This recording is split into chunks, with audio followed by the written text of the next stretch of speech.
El ejército ruso se ha retirado de Jersón sin presentar batalla, una posibilidad que planeaba sobre el horizonte ya desde mediados del mes de octubre, cuando la administración provisional de ese territorio anunciaba la evacuación de la población civil. Seguramente esta difícil decisión fue tomada con varias semanas de antelación, todo ello con vistas a ejecutar un repliegue organizado y evitar repetir un escenario como el de Kharkov, en el que bastante material tuvo que ser dejado atrás por la tardanza en reaccionar.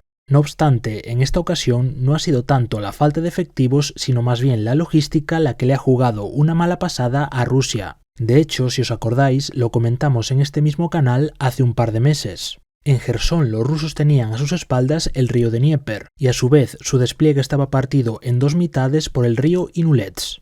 La cuestión de mantener a los soldados rusos bien pertrechados convertía a los puentes en un objetivo de primer nivel. Ucrania los golpeó una y otra vez con armamento de precisión hasta dejarlos prácticamente inutilizables. Y no solo eso, también hizo lo propio con los puentes flotantes y los demás cruces improvisados que iban levantando los rusos. Esta estrategia, que llegó a calificarse como un auténtico despilfarro de recursos, ha terminado por ser la clave del éxito para las fuerzas ucranianas. El propio mando ruso ha admitido las dificultades para hacer llegar los suministros a la otra orilla del río, en medio de un constante bombardeo. En este contexto desfavorable, y dado que los líderes políticos siguen con la idea de mantener la guerra en un perfil bajo, los líderes militares propusieron establecer una nueva línea detrás del río. Con esto, Rusia da carpetazo a la posibilidad de hacerse con Mykolaiv y Odessa, conformándose ahora con establecer una frontera más realista a lo largo del río de Dnieper. Volver a atravesarlo ahora con el ejército ucraniano movilizado requeriría una gigantesca concentración de fuerza, algo imposible en tanto que los líderes políticos de Rusia se niegan a comprometer recursos ilimitados y a asumir grandes riesgos. Ahora el foco debería trasladarse a Donbass y a Zaporilla.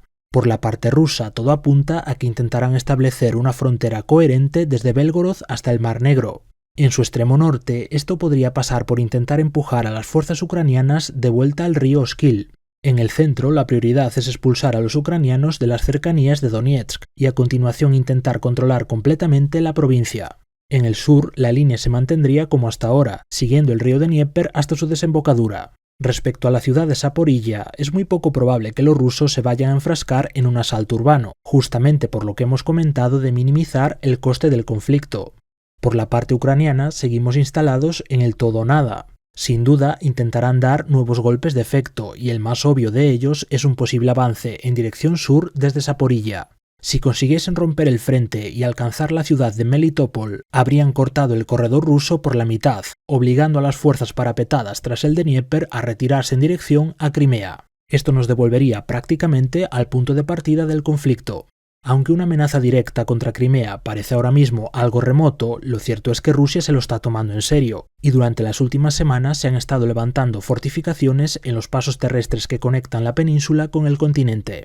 Por supuesto, sobra decir que cualquiera de estos escenarios depende, por un lado, de que se mantenga el apoyo occidental a Ucrania y por otro, de que se mantenga la misma actitud entre los líderes políticos de Rusia. A nivel regional, durante este último mes se ha vuelto a especular sobre una posible entrada de Bielorrusia al conflicto. Sin embargo, las actividades del ejército ruso en ese país parece que giran en torno a acelerar la movilización de sus propios soldados, más que a preparar una nueva fuerza de invasión. No obstante, por remota que sea, Ucrania sigue considerando la posibilidad de un ataque desde el norte y, en consecuencia, ha levantado fortificaciones y campos de minas a lo largo de la línea fronteriza. Por supuesto, a Rusia le interesa que exista cierto nivel de psicosis al respecto, puesto que mantiene estacionadas allí algunas unidades ucranianas que de otra forma serían enviadas al sur. En Polonia, que es la otra pieza fundamental del tablero regional, 2 personas fallecían a causa del impacto de varios misiles. Esto hacía saltar todas las alarmas en el seno de la OTAN. En un primer momento se afirmaba que los misiles procedían de Rusia, pero horas más tarde Estados Unidos rebajaba la tensión, asegurando que probablemente se trataba de misiles antiaéreos ucranianos que habían fallado. Desde que cambiase el comandante de las fuerzas rusas desplegadas en Ucrania, las infraestructuras y especialmente las eléctricas han sido golpeadas de forma contundente en varias ocasiones. En una de las últimas salvas se cree que se dispararon más de 100 misiles, así como un número desconocido de drones. Como resultado, las principales ciudades del país se quedaban a oscuras, fallaban los trenes y las telecomunicaciones. Por el momento, los medios antiaéreos proporcionados por la OTAN no han sido suficientes para frenar esta sangría, que amenaza con hacer muy difícil la vida durante este invierno. Las fuerzas armadas ucranianas, dentro de la escala de sus capacidades, también han sido capaces de asestar varios golpes en la retaguardia rusa. A continuación destaco dos de estos sucesos. Por un lado, las autoridades de la región de Oriol confirmaban que un dron ucraniano había impactado contra un depósito de petróleo, a nada menos que 160 kilómetros de la frontera entre ambos países. Por otro lado, en Sebastopol, varios UAVs y drones marinos atacaban a la flota rusa del Mar Negro. Rusia ha acusado directamente al Reino Unido de estar detrás de la preparación de este ataque. Conviene recordar que ya en el mes de septiembre, un dron de tipo marino había sido encontrado varado en la costa de Crimea.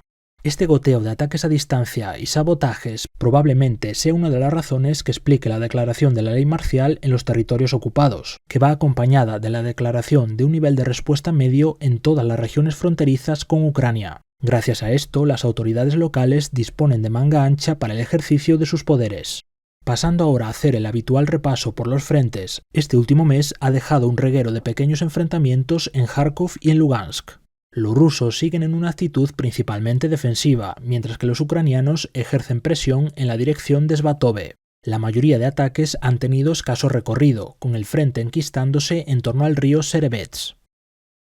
En el sector de Bakhmut, los rusos han lanzado varios asaltos contra las poblaciones en disputa. La situación en Soledar y en torno a la propia Bakhmut se mantiene estable, mientras que en Gorlovka las fuerzas prorrusias se hacían con el control de Mayorsk y de la mayor parte de Zaitsev. En las cercanías de Donetsk, rusos y aliados iniciaban una ofensiva al norte del aeropuerto, lo que les permitía situarse en la zona inmediatamente al sur de Avdiivka, apretando un poco más el lazo sobre este fortín ucraniano. Desde Pisky en dirección a Pervomaiske, los rusos intentaron abrirse paso con dos compañías de tanques apoyadas por infantería, siendo repelidos por los defensores ucranianos. El extremo sur de esta población se ha convertido en un páramo, en el que perduran a duras penas unas ruinas. Mientras tanto, continúa la batalla por Marinka con pequeños avances para las fuerzas prorrusia, lo que las acerca al centro de esa población. Al sur de la provincia, los rusos comenzaban a finales de octubre una contundente ofensiva con vistas a capturar Pavlivka y Vuhledar. En el embate inicial, sus fuerzas ocupaban la mayoría de Pavlivka y se acercaban a Vuhledar por el este. Días más tarde, un contragolpe ucraniano les obligaba a retirarse de Pavlivka.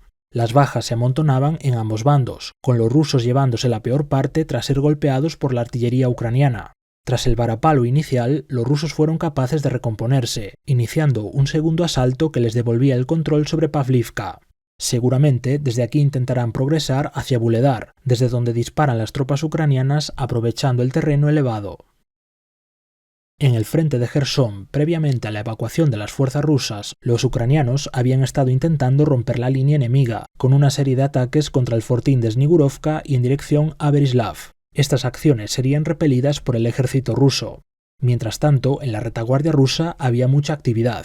Se estaba terminando de evacuar a la población prorrusa, a la vez que se inutilizaba todo aquello que pudiese servir a los ucranianos, ya fuesen vehículos o infraestructuras. Por ejemplo, las embarcaciones que no fueron utilizadas para el transporte de civiles o militares serían hundidas. Desde el momento en el que los rusos hacen pública su intención de retirarse, comienza a emerger un reguero de imágenes de las fuerzas ucranianas entrando en una población tras otra, conforme los rusos iban retrocediendo hasta el río. En la ciudad de Jersón, una vez desierta de militares rusos, los residentes izaron las banderas de Ucrania y de la Unión Europea. Horas más tarde, la vanguardia del ejército ucraniano entraba en la ciudad. En su retirada, los rusos volaron la mayoría de puentes importantes. A continuación os muestro cómo quedaron los que cruzan el Dnieper, el de Antonovsky, el ferroviario situado algo más al norte y el que pasa por encima de la presa de Kajovka. Todos ellos estaban ya muy tocados del fuego de artillería ucraniana y ahora recibían el golpe final de parte de los zapadores rusos. Terminada la batalla por la orilla derecha del Dnieper, cabría esperar un cierto parón operacional en el sector, mientras las unidades se desplazan a sus nuevas posiciones. A pesar de esto, han aparecido imágenes de soldados ucranianos cruzando el río en lanchas neumáticas. Informaciones sin confirmar apuntan a una incursión contra la península de Kimburn, que domina la salida al mar. Este territorio está escasamente defendido por ser un espacio natural sin buenas comunicaciones, así que yo no esperaría, en principio, una presencia permanente de ninguno de los dos bandos. Sin duda, este tipo de operaciones se repetirá en el futuro, ya que por un lado a los ucranianos les interesa mantener un cierto grado de presión en el sector, y por otro se sabe que los rusos han dejado baldía una franja de terreno a lo largo del río, para evitar exponerse al fuego ucraniano de corto alcance. El mando ruso ha tenido que reposicionar a sus unidades teniendo en cuenta la posibilidad de ataques con cohetes, y por ejemplo han desalojado la base aérea de Chaplinka, que tras la retirada de Jersón se quedaba dentro del rango de alcance de las armas ucranianas. Después de seguir el conflicto durante todos estos meses y mientras corran rumores de conversaciones de paz entre Rusia y Occidente, si tuviera que predecir un final, desde luego apostaría por un escenario similar al de Corea. Si ninguno de los bandos alcanza una clara superioridad tras la movilización rusa, es probable que acaben por quemar sus reservas intentando romper el frente. Llegados a ese punto de equilibrio, podría declararse un alto el fuego y quedar establecida de facto una nueva frontera siguiendo el trazado de la última línea de frente.